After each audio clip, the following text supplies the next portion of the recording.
방향의 문제일까 의지의 문제일까와 관련해서 장경태 민주당 최고위원은 이래경 씨를 두둔하는 듯한 발언을 했습니다.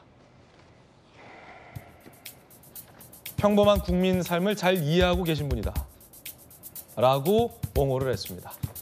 이래경 씨는 평범한 국민 삶을 잘 이해하고 계신 분. 논란이 거센데도 민주당의 최고위원 지도부에서는 이래경 씨가 평범한 국민 삶을 잘 이해하고 계신 분이다 라는 옹호를 한 건데요. 이래경 씨의 망언 볼까요? 과연 평범한 국민 삶을 얼마나 이해하고 계신지. 자폭된 천안함 사건은 조작됐다. 남북관계 파탄낸 미 패권 세력들. 미 패권 일방적 동맹에 묶일 게 아니라 좀비 윤가는 무슨 짓을. 법치를 가장한 조폭 집단 윤가무리에 의한 한국 사회의 위기. 미국이 코로나의 진원지. 여러분은 평범한 국민 삶을 잘 이해하고 계신 분으로 보입니까? 자, 상황이 이런데 장경태 최고위원의 평가가 굉장히 논란스러운데, 혼란스러운데 이양수 원내수석께서는 어떻게 보십니까? 민주당이 지금 갈피를 못 잡고 갈팡질팡하는 그런 모양새를 보여주는 것 같아요.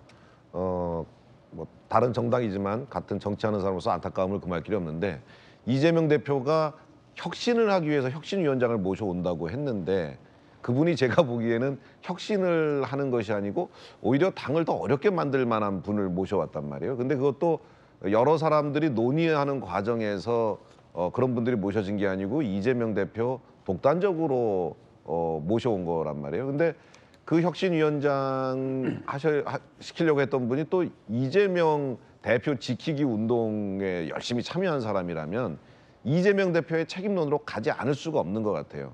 그러니까 결국 장경태 의원이나 이런 분들이 지금 이래경 이사장에 대해서 이렇게 보호막을 치고 이렇게 하는 것은 결국 이재명 대표한테까지 책임론이 오지 않도록 사전에 차단하려고 하는 그런 정치적 목적 아닌가 생각이 듭니다. 그런데 저는 이재명 대표가 이런 식으로 하면 리더십을 더 잃을 거라고 생각을 하고요.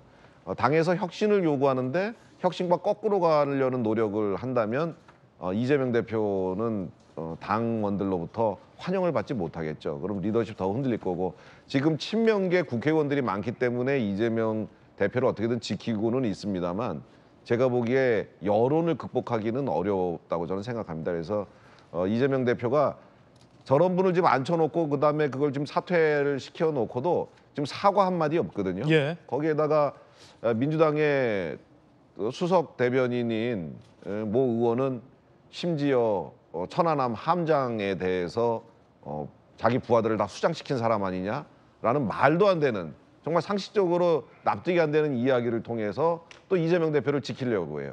저는 이 민주당의 당대표를 비롯한 친명계 의원들이 기본적으로 말 실수를 한 것이 아니고 평소에 본인들이 가지고 있는 생각이나 본인들이 나누던 이야기들이 엉겹결에 자꾸 나오는 것 같다는 생각이 듭니다. 저 발언들이 진실이라면 그 자리에 있을 자격들이 없다고 생각합니다. 저는 당내에서 수석 대변인도 빨리 경질하고 사과하고 당대표도 사과하고 이런 모양새를 통해서 이번에 발생한 일에 대해서 국민들한테 해명하는 시간이 필요하다고 생각합니다.